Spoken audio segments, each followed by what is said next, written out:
No one expected the stoic and reserved Princess Anne to speak out, but when she did, her words thundered through the palace halls. In a rare and deliberate move, Anne broke decades of royal silence, unleashing a chilling accusation. Camilla had quietly orchestrated a plot to alter the very foundation of the monarchy, the royal line of succession. What she revealed left senior royals stunned and aides scrambling. Before we go deeper into what this really means for the royal family, make sure to subscribe so you don't miss a single update. For over 70 years, Princess Anne had been the iron spine of royal discretion, dutiful, loyal, and relentlessly silent on the inner workings of the crown.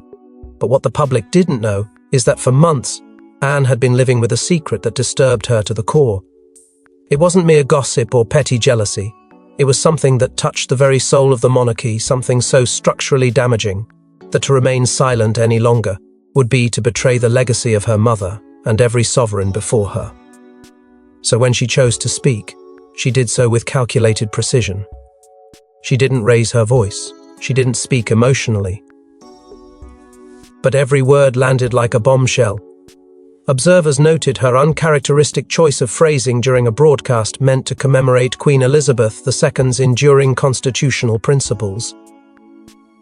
Anne made a chilling reference to those who now seek to reinterpret our sacred duties for personal benefit, a sentence that was both cryptic and unmistakably aimed at Camilla. But it was when Anne uttered the phrase Appendix Windsor 4 that the royal staff knew this wasn't an accidental slip. It was a strategic detonation. That appendix was no ceremonial archive. It was an ultra-confidential annex, rumored to contain structural fallback protocols in the event of internal succession disputes. Few in the monarchy even knew it existed. And Anne? She'd just brought it into public consciousness. Whispers surged through the palace corridors as aides scrambled to understand what Anne had done within hours. Encrypted communications between senior courtiers showed clear panic. One advisor reportedly said, "The Princess Royal has drawn blood." Even Charles was said to be visibly shaken by his sister's uncharacteristic boldness. Sources close to Clarence's house revealed a tense silence between Anne and her brother in the days leading up to her statement. It had been months since they'd shared more than 3 words, months of unspoken tension, sidelong glances, and deliberate absences. Anne, known for her distaste for media theatrics, had now lit the fuse under a carefully concealed royal power play. And the reaction? Immediate. The media pounced.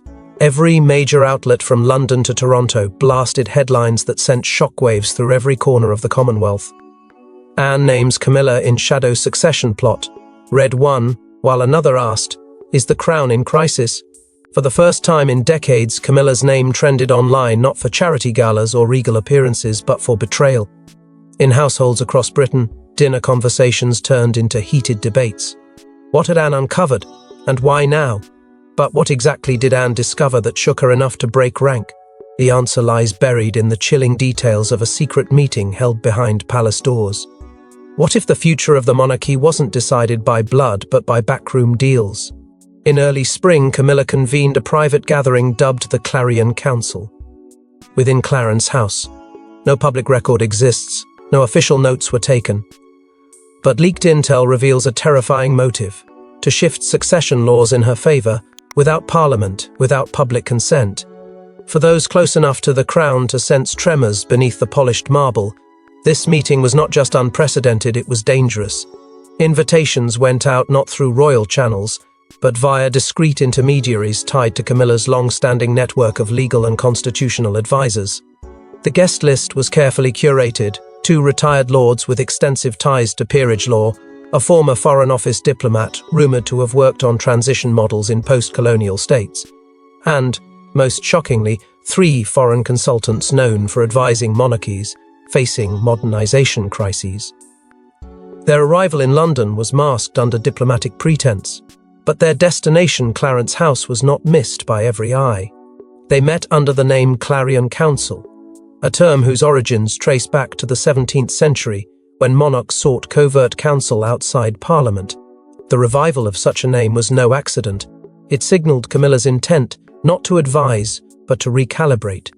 Sources reveal that Camilla opened the meeting with a bold thesis: that the monarchy's survival hinged not on heritage, but on perception, that the British public, in its modern weariness, needed not a successor by blood, but one by narrative, one who could command affection and control optics, and that she, through her lineage or her chosen legacy, had the means to reshape that narrative. The plan, as dissected by a whistleblower aide present during preliminary discussions, was rooted in a clause buried deep within emergency sovereign powers. Under the guise of stabilization during constitutional ambiguity, the council allegedly explored how an alternative successor under Camilla's patronage could be proposed if public favor shifted sharply. This move would bypass Parliament under the veil of a temporary succession freeze, enabling Camilla to influence royal structure while avoiding direct confrontation. The so-called Clarion Protocol could act as a stopgap reform that, once implemented, would be difficult to reverse without constitutional deadlock. Perhaps the most disturbing element wasn't the audacity of the plan, but the possibility that King Charles may have been only partially aware or deliberately misinformed. Some insiders claim Charles was given redacted briefs about structural continuity sessions, unaware of the foreign consultant's involvement. His schedule was conveniently overbooked during those days, with Camilla coordinating guest entry through her personal aides. Was this manipulation or protection? That remains unclear. What is clear is that Camilla had calculated every angle. She leveraged both her proximity to power and her strategic invisibility, a combination that had served her for years. But secrets, no matter how carefully buried, cast long shadows. And in one of the royal corridors, someone was already assembling the puzzle pieces. She didn't attend the meeting, but she knew who did. She didn't confront immediately, but she listened. And when the whispers began to grow louder, she made sure they would reach the right ears. While the council's whispers remained hidden from the public, someone within the royal fold was watching and taking notes. That someone was Anne. Behind a locked study drawer in Clarence House sat a document that could upend the monarchy, a draft proposal authored not by ministers but by a duchess. Camilla's handwritten edits to succession clauses were discovered by a whistleblower aide. The edits? Alarming. They subtly reworded centuries-old tradition to prioritize stabilizing public perception over here. Did Terry write? It began with an innocuous folder misfiled during a routine reorganization of Clarence House's private archives. An aide newly assigned but deeply loyal to the legacy of Queen Elizabeth noticed the folder had no classification tag, yet bore the unmistakable crest of sovereign correspondence. Curiosity became concern the moment the aide opened it. Inside were several pages of typed legal proposals, but what set these documents apart were the handwritten notations, in the margins each one bearing Camilla's unmistakable penmanship. She had inserted strikingly ambiguous phrases: national acceptability, symbolic unifier, stability over seniority, all written beside passages that once reinforced bloodline succession. It wasn't just editing, it was redirection. Multiple sources later confirmed the document's authenticity. It wasn't a discussion draft. It was a template being quietly circulated among a curated inner circle legal minds and royal advisors who owed their current positions to Camilla's growing influence. The goal was unmistakable: to build a new framework where royal ascension could be influenced not solely by lineage, but by public image and strategic placement. The shift would, in theory, allow for the most culturally resonant royal to rise, even if they weren't next in line by birth. The implications of this were earth-shattering. Prince George, the rightful heir and grandson of King Charles, could be quietly superseded under a guise of national sentiment, or worse, political expedience. At the center of this conspiracy was a vision not of monarchy as tradition, but monarchy as brand. Camilla, whose own legacy had always teetered between rehabilitation and rejection, appeared determined to rewrite the very rules that once excluded her. Insiders claimed that subtle references in the proposal hinted at generational elevation. Camilla's grandchild, Wren, born of Parker Bowles lineage, placed in ambiguous succession hypotheticals under the pretext of blended royal duty. Whether or not this was legal was beside the point. It was being strategized, it was being prepared, And Anne knew it. By this stage, Anne's unease was no longer abstract. She had seen the edits herself, hand-delivered by the frightened aide, now quietly reassigned to diplomatic duty abroad. Anne, methodical and unflinching, made no outburst. She simply took the folder, locked it in her private briefcase, and began making quiet calls to allies she had trusted since her mother's reign. Those who had served the monarchy without seeking favor or recognition. Those who would understand what was at stake. The draft document never made its way to official royal archives, but its fingerprints lingered in internal communications, in obscure diary entries from key staff, and in the silences between shifting palace roles. Camilla hadn't just drafted an idea, she had initiated a blueprint. And the moment Anne secured that copy, the clock began ticking. But just as Anne began quietly investigating, a strange wave of palace reshuffling took place, one that conveniently pushed loyalists to the margins.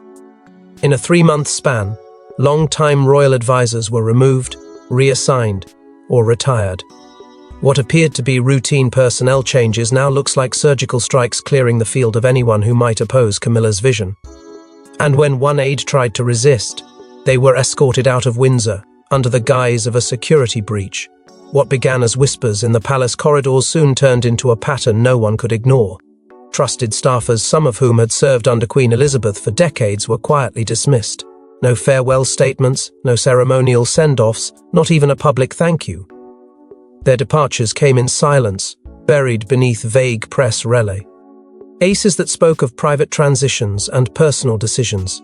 But behind closed doors, it became clear that these exits weren't voluntary, they were orchestrated. Names once synonymous with loyalty to the crown were suddenly blacklisted, their access revoked, their reputations reduced to footnotes. The timing was too precise. The roles being emptied, all key to matters of succession oversight, protocol enforcement, and constitutional continuity. In their place, new advisors emerged, figures with minimal experience in royal matters but close personal ties to Camilla's private circle. Publicists from her earlier image-rebuilding years, former legal consultants tied to peerage law reform, and even a communications strategist, once rumored to have worked on crisis narratives involving blended family legacies. Their collective presence signaled not just a reshuffling, but a quiet coup in influence. These were not stewards of tradition, they were architects of something new, something carefully calibrated to serve Camilla's reimagined monarchy. Soon after, reports began to circulate of a so-called modernization adjustment to royal roles. Though unofficial, the language was chillingly clear. There was talk of repositioning Catherine's constitutional duties, of reframing her public engagements as ceremonial rather than foundational. It was, in every sense, a downgrade in symbolism, an attempt to push her to the periphery while reshaping the center. This whisper campaign gained traction in the press, not by accident, but by carefully timed leaks. Royal correspondents, once respectful, began to frame Catherine's future as open to change. But the public wasn't buying it. Neither was Anne. Anne's own circle began feeling the strain. Her closest advisor, a former equerry to the late Queen, received an anonymous message: "Let it go. This isn't your fight." The tone wasn't threatening, but it was chilling, and that was enough. Enough to know the walls were closing in. Even the royal press office, normally swift with clarifications, offered only empty statements about internal administrative realignments. Their silence spoke louder than any denial could. When William confronted his father privately, demanding answers about the upheaval and his wife's diminishing presence, Charles reportedly replied with 5 loaded words: "Nothing is final just yet." The implication was haunting. It wasn't a refusal. It was a delay. As if Charles himself was no longer the primary architect of royal continuity, as if decisions were being made around him, perhaps even against him. But while most within the royal household were retreating, Princess Anne was preparing to advance. She'd seen enough, she knew enough, and she could no longer sit idle while the institution she'd protected for a lifetime bent to secret ambitions. As the family fractures under pressure, Anne makes a choice that will forever alter her relationship with her brother and set the stage for royal war. Anne didn't request a meeting, she demanded it. Inside a soundproofed room at Balmoral, the Princess Royal confronted her brother with the evidence. What followed was a searing exchange that rattled the very walls. Charles, torn between devotion and denial, offered a response that may haunt the monarchy forever. There had always been an unspoken line between Anne and Charles, forged by years of protocol, duty, and shared grief under the weight of their mother's crown. But now Anne stepped across that line with the force of righteous fury. She opened the confrontation not with accusation, but with invocation of their mother, of her legacy, of the sacred promise that the royal family would never be ruled by personal ambition over national duty. Anne's voice, steady but burning, asked the one ques. Ton Charles had dreaded for weeks, did he know? Not in passing, not by assumption, but fully, consciously did he know what Camilla was orchestrating behind closed doors. Charles didn't answer right away. His silence was telling. For the first time in decades, the monarch who had weathered public criticism, family scandal, and constitutional crises looked uncertain. Whether he was dismissive out of fear, confused by layers of palace intrigue, or simply complicit in a plan he hoped would never be exposed, Anne couldn't be sure. What she was sure of, however, was that the time for discretion had ended. She placed a sealed folder on the table between them and slid it forward.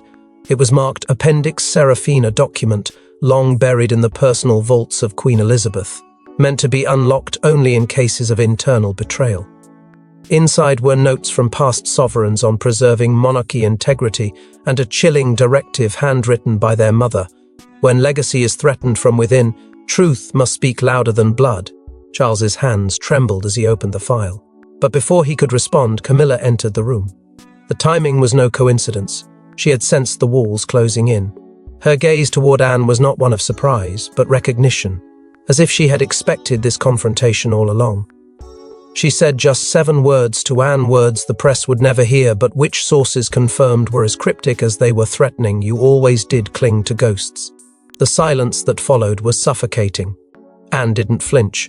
Instead, she turned to her brother and asked again, "Is this what you want the crown to become?" And that's when Charles, visibly shaken, uttered the line that changed everything. "It's already in motion, sister." With those 5 words, any doubt of ignorance evaporated. The plan wasn't hypothetical, it was active, and that meant the monarchy itself was now on a ticking clock.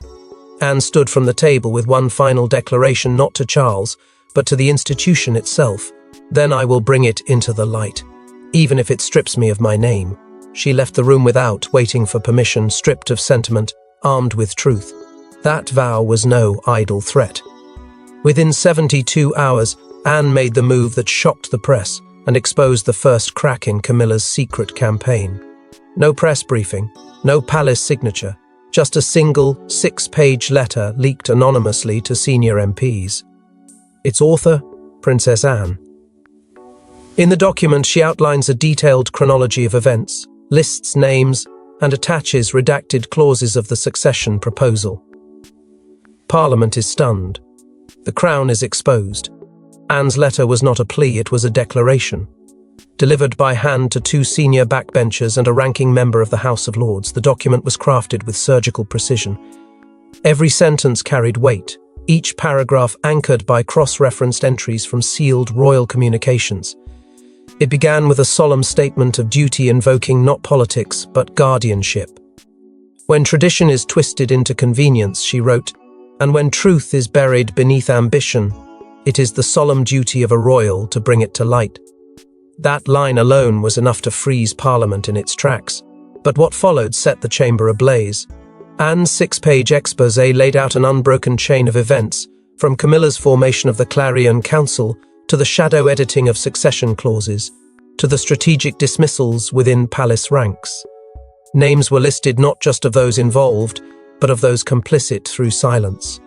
Redacted excerpts from the succession stabilization draft were included, their phrasing deliberately annotated to highlight how traditional rights had been rewritten in the name of public sentim. She framed the plot not as a policy error, but a constitutional ambush. And though she did not accuse the king directly, her wording suggested that leadership had been compromised either by manipulation or willful blindness. Within hours, The letter had spread like wildfire. Senior MPs convened emergency sessions behind closed doors. Constitutional scholars who had once dismissed royal scandal as tabloid fodder were now dissecting Anne's claims on live television. One expert on royal precedents stated, "If even half this letter proves verifiable, we're not looking at a family dispute, we're looking at the Crown's structural stability being called into question." The press erupted. Headlines blared with the same two words, "Anne speaks." Even the usually cautious BBC aired a prime-time special dissecting every paragraph. The Prime Minister, already grappling with falling public confidence, was cornered. Questions poured into number 10. Was the government aware? Had it sanctioned or simply ignored Camilla's growing influence? The silence only deepened suspicion. Under pressure from all sides, the PM's office released a vague statement acknowledging the gravity of the claims and committing to a formal review of constitutional protocols, language so diluted it confirmed the magnitude of the crisis more than it reassured the public. Meanwhile, Clarence House went into full damage control. Camilla's aides denied everything, claiming the letter was a misinterpretation of harmless internal reviews. But that only made things worse. Overnight, Camilla's approval ratings plummeted. Once positioned as the matriarch of a modernized monarchy, she now stood accused of orchestrating a soft coup. The public's outrage grew. Protesters gathered outside royal residences with signs reading "Lineage, not manipulation, and we stand with Anne." The monarchy had not faced such unified dissent since the darkest days following Diana's death. As the institution reeled and allies turned to enemies, the narrative began to shift. The people no longer looked to the crown for explanation, they looked to history. As public trust teeters and royal observers demand answers, one name resurfaces with a legacy too powerful to ignore: Diana. Amid the storm, one voice echoed louder than any: Diana's. Clips from old interviews, diary excerpts, and speeches went viral overnight. Her words about succession, integrity, and the people's trust began circulating like wildfire. For many, Diana's legacy became the moral compass in a monarchy suddenly adrift. As Parliament unravelled under Anne's revelations and the palace scrambled to respond, the public found themselves reaching not for the present, but for the past, for the only royal figure who had spoken openly, fearlessly, and with heartbreaking clarity about what it meant to stand at odds with the crown: Diana. Her interviews, once controversial, now felt prophetic. In grainy footage, she warned of internal power plays and manipulation of public favour. She spoke of the monarchy's need to modernise without betrayal, of how the people's trust could never be traded for convenience. Her voice, long silenced, had returned to speak for a nation that no longer knew who to believe. And just like that, the late Princess of Wales, gone for over 2 decades, began to shape the conversation again. Across social media platforms, a tidal wave of support erupted. TikTok creators paired Diana's audio with current footage of Anne, Catherine, and even Beatrice, framing them as protectors of Diana's dream. On YouTube, documentaries dissecting Diana's last recorded thoughts garnered millions of views in days. One particular excerpt where Diana questioned, "What happens when loyalty is rewarded with silence and betrayal with a crown?" was played endlessly. It wasn't just nostalgia, it was a reckoning. The people were drawing connections. They saw Catherine, dignified and silent, continuing public duties amid the chaos. They saw in her the calm resolve Diana once tried to embody, and comparisons between the two grew louder, not in appearance but in purpose. Diana had battled the institution alone.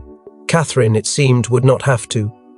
Then came the bombshell no one expected: a private letter unearthed from Diana's estate, part of a sealed collection given years ago to her former legal counsel. In the letter, Diana expressed fear that the monarchy, under pressure, might one day reconfigure the line of succession to suit favoured narratives. She never named names. She didn't have to. The letter, authenticated, dated, and solemn, was leaked by a family friend who claimed Diana always feared a time like this would come. That document, paired with Anne's 6-page exposé, changed the tone of the entire crisis. It was no longer just Anne against Camilla. It was now Diana's foresight against Camilla's ambition, and the world chose a side. Camilla, already bruised by days of scandal, found herself dragged back into a history she had worked decades to distance from.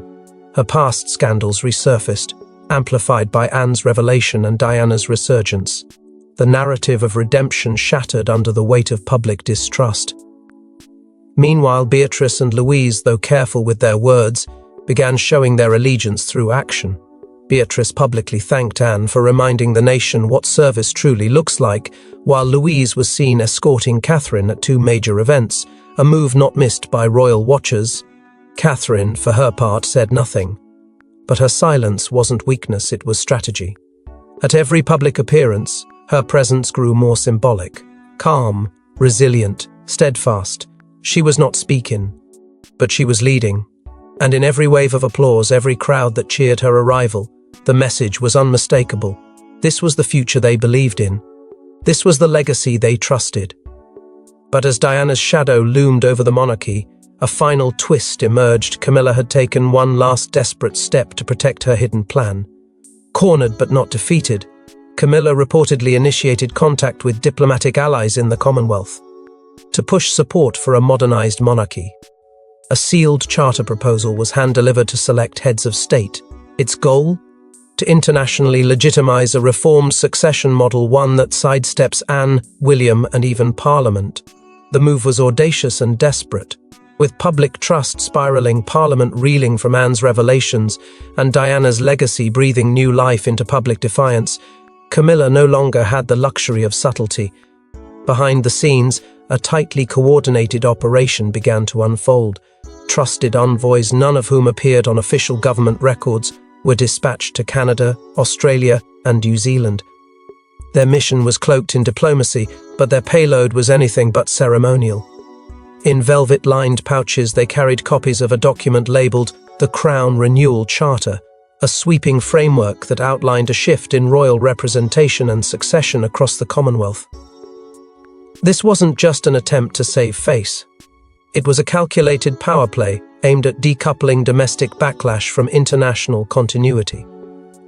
The proposal suggested each realm appoint a national patron from among the royal family figures who would act as sovereign surrogates, even if they were not direct heirs. In theory, this decentralized approach would keep the monarchy afloat in countries growing skeptical of its relevance.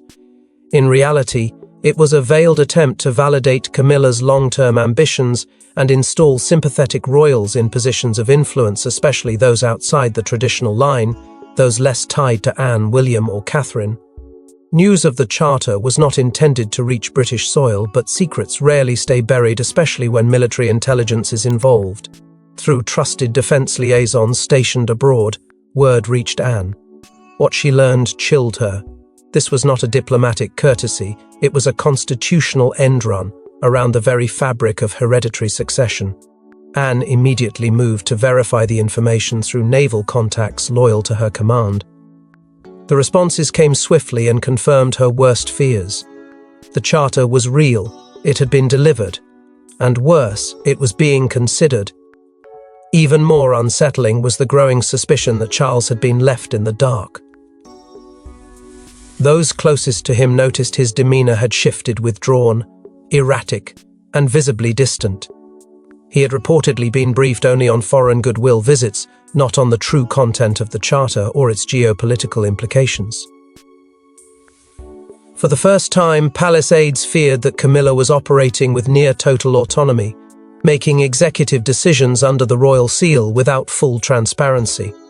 The monarchy, it seemed, was becoming 2 palaces, one ceremonial and one strategic.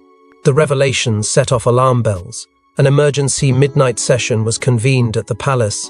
Advisors, legal counsel, and even representatives from MI5 were called in to assess the scope and legality of what had transpired. The atmosphere was tense, frayed, and volatile. If the charter were to gain traction among Commonwealth leaders, it could set a dangerous precedent, one where the crown could be fractured into factions, its unity dissolved under the guise of modernization. Every moment now carried the weight of legacy or collapse. The monarchy was no longer fighting to preserve ceremony, it was battling to preserve itself. And in the hours that followed, it became painfully clear that the endgame was nearing. But just as the monarchy seemed ready to fracture, a historic event was announced, one that no one saw coming. In a move that rewrote history and silenced the noise, the palace issued a midnight proclamation. Catherine, Princess of Wales, would be appointed Crown Guardian, a role once whispered about in royal folklore. With Anne's support and Charles's final signature, Catherine became the unshakable figurehead of the future. Camilla's plan? Eclipsed. For centuries, the title Crown Guardian existed only in legend, a symbolic safeguard, never formally invoked, spoken of in hushed tones during times of dynastic uncertainty. It was said to be a role activated not by inheritance, but by necessity. A role designed for a protector, not a ruler. And now, for the first time in modern history, the title was no longer myth. In a midnight statement, signed in Charles's own hand and co-endorsed by senior constitutional advisors, the Crown declared Catherine as its official guardian, a stabilizing force empowered to preserve succession, shield royal tradition, and uphold the moral framework of the monarchy during transition. It wasn't just an appointment, it was a reckoning. The news stunned the nation. Within hours, Catherine appeared publicly poised, solemn, and unmistakably resolute. Her eyes carried the weight of what had been fought for behind closed doors. Her voice, measured and deliberate, acknowledged the moment not as a victory, but as a responsibility. She spoke not of personal pride, but of duty to the Crown, to her children, and to the people who had stood by the institution in its most uncertain hour. Her words, though few, rang with absolute clarity. The monarchy must never belong to ambition. It must belong to its purpose. Behind this seismic shift was Anne. Quietly, steadily, she had orchestrated the terms of the agreement.